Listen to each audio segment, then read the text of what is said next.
हमने अगले video lecture में हमारा ग्रामर का यानी कि व्याकरण का जो टॉपिक था समास, यानी कि समास के प्रकार के बारे में हमने अध्ययन किया था।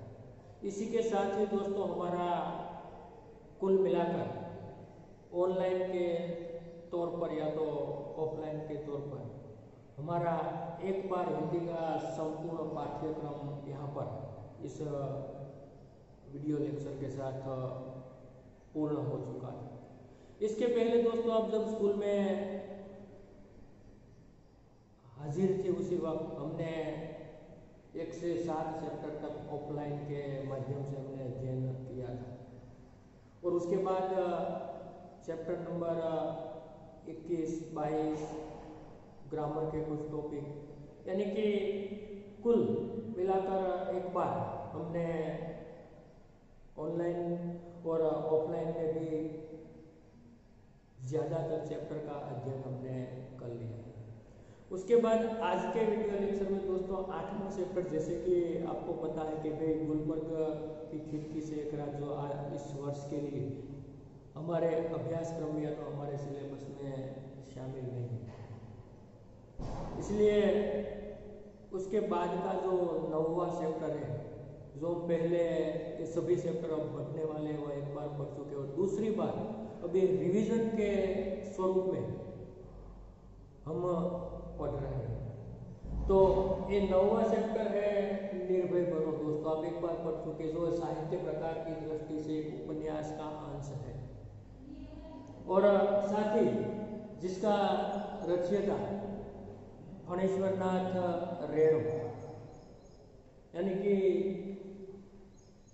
उनका जो प्रसिद्ध उपन्यास है कितने चौराहे, उस उपन्यास में से इस अंश हमारे पाठ्यक्रम में दिया गया है, जिसका शीर्षक यहाँ पर निर्भय बनो ऐसा दिया गया है। तो दोस्तों इस उपन्यास के अंश में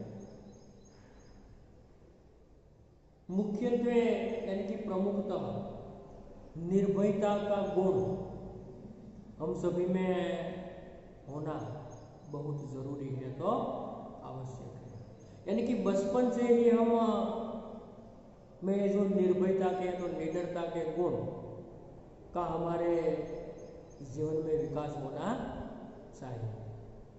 लेखक ने अपने इस उपन्यास कितने चौराहे में इस उपन्यास के माध्यम से हमें कुछ ऐसे नौजवान हैं, कुछ ऐसे नवयुवक हैं जो आप पहले भी पढ़ चुके हैं दोस्तों, जिसके प्रमुख पात्र जो प्रियोदा है, जिस टोली का मुखिया है, तो प्रमुख है, कप्तान है, उसके बाद मनमोहन है, इब्राहिम है, कालू है, इन सभी नवयुवान का वही काम है जो व्यक्ति डरते हैं उसे निर्भय बनाने का काम करता है, समाज सेवा के काम करते हैं और उसी प्रकार वह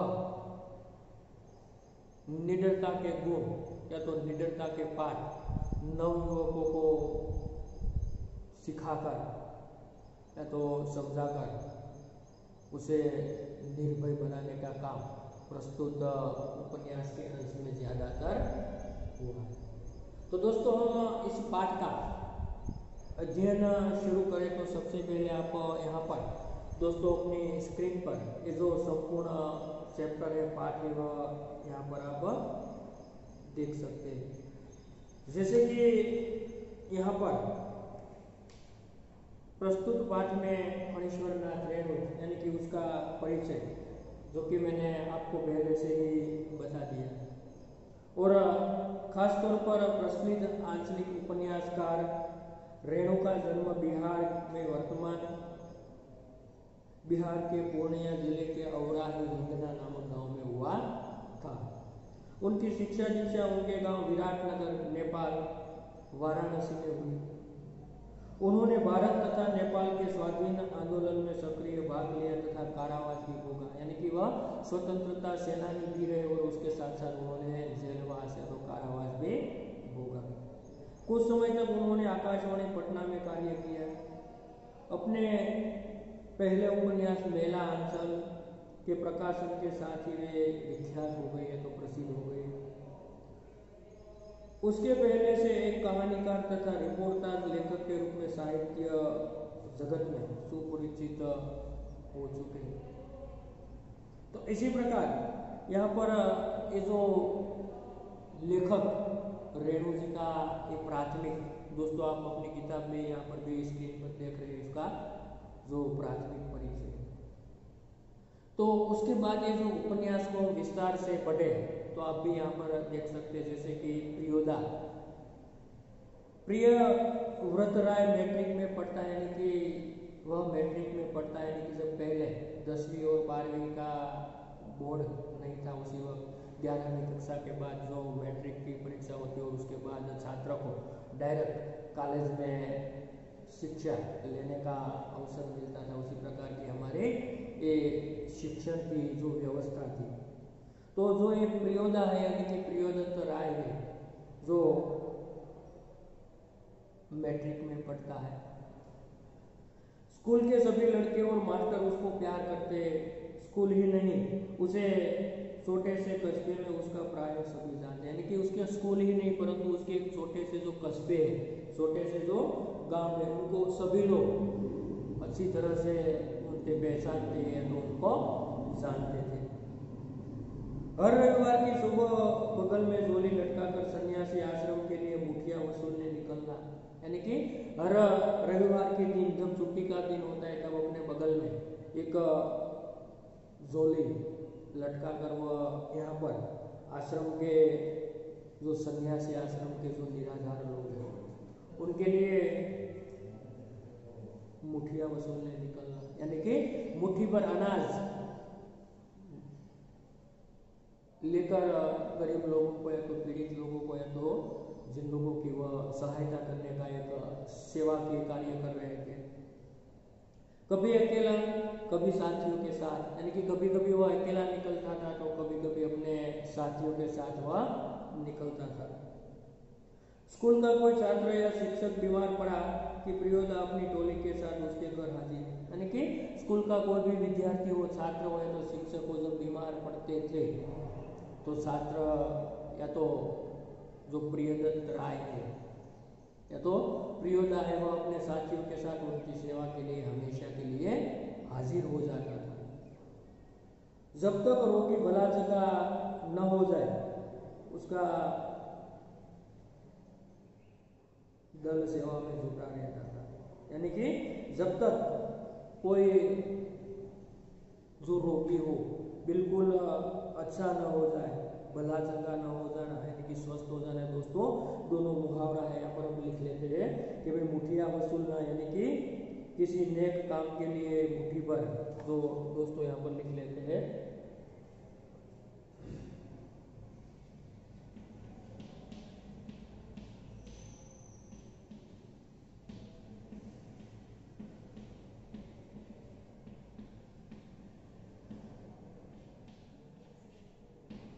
किसे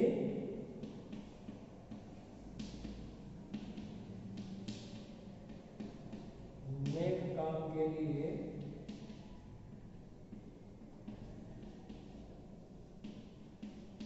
मुट्ठी भर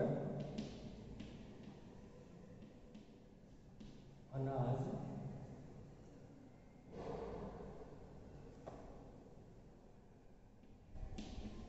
की भीख मांगना।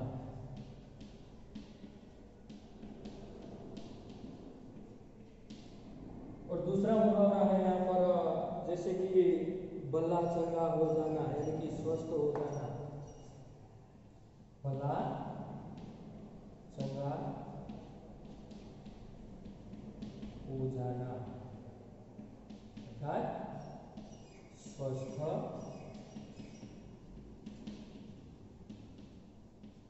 जाना। इसी प्रकार प्रियोदा अपने मित्रों के लिए, दोस्तों के लिए इसी प्रकार से वह सेवा की प्रवृत्ति कर रहे थे, यानी कि उसके साथ जुड़े हुए थे। रोबी और कालू प्रियोदा के दल में, यानी कि रोबी और कालू नाम का जो साथी है वह प्रियोदा के दल में है, या तो प्रियोदा की जो टुकड़ी है उनके सदस्य है। उन लोगों ने मनमोहन को भी अपने साथ प्रियोदा के दल में शामिल कर लिया था। यानी कि उन लोगों ने मनमोहन नाम का एक और साथी था, उन्होंने भी प्रियोदा के दल में शामिल कर लिया था। हर शनिवार को परमान के उस पार बालूसर पर प्रियोदा के दल के सदस्य स्कूल की छुट्टी के बाद पहुंच जाते हैं। परमान एक नदी का नाम है दोस्तों, बालूसर यानी कि रेतीला नदी पर परमान तो नदी का नाम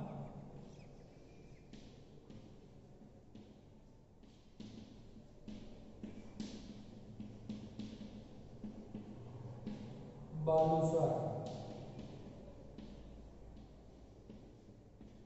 यानी कि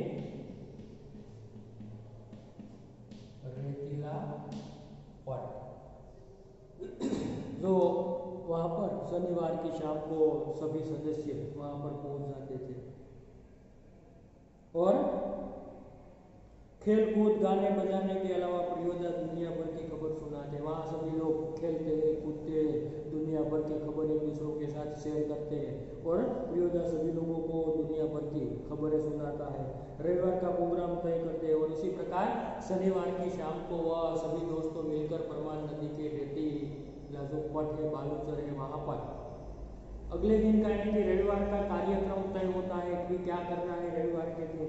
तो उसके लिए किस मोहल्ले में कौन जाएगा मुठिया वसूलने, यानी कि उस मोहल्ले में कौन मुठिया वसूलने जाएगा, किस बीमार की सेवा करने के लिए कौन कौन जाएगा, इसी प्रकार के सभी जो सेवा के कार्य है, सेवा की उनकी जो प्रवृत्तियां चल रही है उसका बंटवारा विभाजन या तो आयोजन वह शनिवार की रात को वो नदी के पट पर मीटिंग में होता था। उस दिन मनमोहन का परिचय देते हुए कालू ने कहा था, और उस दिन जो मनमोहन कालिक है, जो उसकी जो टुकड़ी है, दल है, उसका नया सदस्य बना है, उसका परिचय कालू देते हुए कहते हैं कि भाई क्या कहते हैं कि भाई प्रियोदा यह मोना है या तो मनमोहन है, खूब तेज लड़का है, क्लब का सदस्य होना चाहता है, यानी कि वह बहुत तेज लड़का है और साथ ही वह हमारे क्लब का सदस्य होना चाहता है। फिर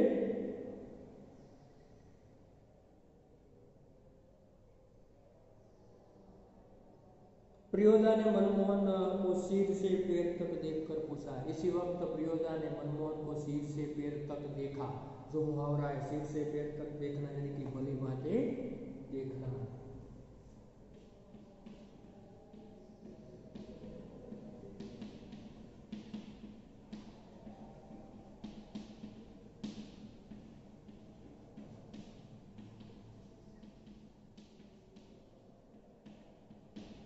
भली बातें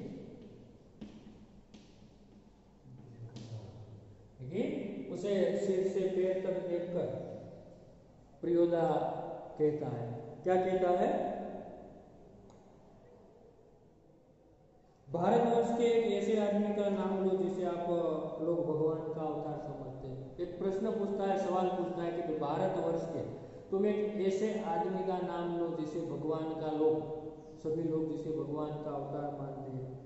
तो मनमोहन कहता है महात्मा गांधी। ठीक है, तुम पढ़ लिख कर क्या बनना चाहते हो, प्रियोदा का दूसरा सवाल था।